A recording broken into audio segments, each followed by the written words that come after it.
આપણે બાળકોને વાલીઓને વિનંતી કે બાળકોને શક્ય હોય તો ઓશીકું ન આપતા,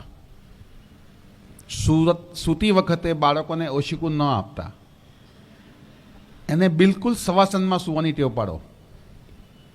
ઓશીકું નહીં આપો તો એને આવતા વર્ષોમાં હાર્ટની બીમારીથી આપણે એને બચાવીશું. કેમ એનું કારણ કહું છું કે ઘણા બાળકને તો મેં જોયા છે 2 ઓશિકાની ટેવ છે, પણ એક ઓશિકું તો લગભગ બધા લે છે જ. ધીરે ધીરે ઓશિકું જાડું હોય તો એને પાતળું કરી દેજો, અથવા પાતળું હોય તો એને તો વાંધો જ નહીં આવે ઓશિકું નહીં આપો તો. હવે એનું વૈજ્ઞાનિક કારણ કહું છું કે બાળકો ઓશિકું કેમ ન લેવું જોઈએ અથવા કેમ પાતળું લેવું જોઈએ. જેટલા ઓશિકા તમે વધારે લેશો એટલું હૃદયને રાત્રે વધારે ઘર્ષણ કરવું પડશે, છેક પહેલા માળે લોહી પહોંચાડવા માટે. કારણ કે તમારું શરીર, તમે સૂઈ ગયા છો એટલે આવું છે, અને ઓશિકું મૂકશો શું થશે? એ આવું થશે. હવે આટલા પ્રમાણમાં એનું એંગલ થશે એટલે હૃદયને આ પહેલો માળ થયો, આ ગ્રાઉન્ડ ફ્લોર થયો અને આ પહેલો માળ થયો, એટલે હૃદય અહીંયા છે. એ પહેલા માળ સુધી હૃદયને પમ્પિંગ કરવા માટે, એને બ્લડ ચડાવવા માટે એને હાર્ટને વધારે કામ કરવું પડશે. અને તમે ઉગતા બાળકો છો, તમને અત્યારથી ટેવ પાડવામાં આવશે કે ઓશિકા વગર તો તમને ચાલશે. ઘણા બાળકો અત્યારે મારા અમુક જે સંપર્કમાં આવ્યા હતા પહેલાં, હજુ પણ એ લોકો ઓશિકા વગર સૂઈ રહ્યા છે અને એ લોકોના આઈક્યુ, એ લોકોનું મેન્ટલ ડેવલપમેન્ટ બહુ જ સારી રીતે થઈ રહ્યું છે. પ્રયત્ન કરજો, તમે કરશો. ઓશિકું નહીં લેવાથી આપણને હાર્ટ અને મગજમાં જે ડેવલપમેન્ટ અટકે છે ને એનો વિકાસ થશે. તો ઓશિકાની હું બહુ જ ભલામણ કરતો હોઉં છું કે બાળકોને ઓશિકું બહુ પાતળું આપો, જો ન ચાલે તો, અને જો ચાલતું હોય તો બિલકુલ ન આપો. અને એમાં સોડાવશો એટલા પ્રફુલ્લિત રહેશે, એમનો ગુસ્સો ઓછો થશે અને હૃદયની ભવિષ્યમાં કોઈ તકલીફ નહીં પડે.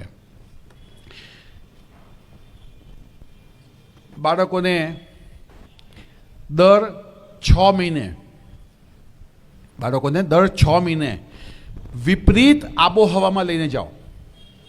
ભલે 3 દિવસ માટે લઈને જાઓ, જરૂરી નથી કે મોટું વેકેશન કરવું. 2 દિવસ 3 દિવસ માટે લઈને જાઓ. કેમ કે જે આયુર્વેદમાં લખ્યું છે કે દર 6 મહિને વાતાવરણ જે તમારા જ્યાં રહેતા હોય એના વિપરીત, એટલે અહીંયા માન લો જેવું વાતાવરણ હોય એના વિપરીતમાં જવાનું અને ત્યાં જઈને 3 દિવસ રહેવાનું, એટલે મગજને એક પ્રકારની ડિટોક્સિફિકેશનની પ્રોસેસ થાય અને બાળકોમાં એક નવી ઉત્કંઠા ઊભી થાય, નવી એનર્જી ઊભી થાય, બાળકોનો વિકાસ બહુ ઝડપથી થાય. આવું આયુર્વેદ માને છે કે સ્થળાંતર દર 6 મહિને થવું જોઈએ. સ્થળાંતરનો મતલબ એ નથી કે આપણે મોંઘા હોટલમાં જઈને રહેવું અને જંક ફૂડ ખાવું ને, એમાં નથી માનતો. સ્થળાંતર એટલે કેવું કે સારી જગ્યાએ, તમને ખબર છે હું અમેરિકામાં રહું છું, તો અમેરિકામાં દર 3 થી 6 મહિને હસબન્ડ વાઈફ નીકળી જ જાય. એ લોકો ગમે તેટલી મોંઘી નોકરીમાં પગાર કપાતો હોય તો એ લોકો નીકળી જાય. કેમ? સાયન્સ એવું કહે છે કે દર 3 થી 6 મહિને, જો 6 મહિને જવાનું હોય તો 3 દિવસ માટે, અને 3 મહિને જતા હો તો 1 થી 2 દિવસ માટે. પણ જવું એ બહુ જરૂરી છે. મોંઘો ખર્ચો કરીને જવું એમાં નથી માનતો.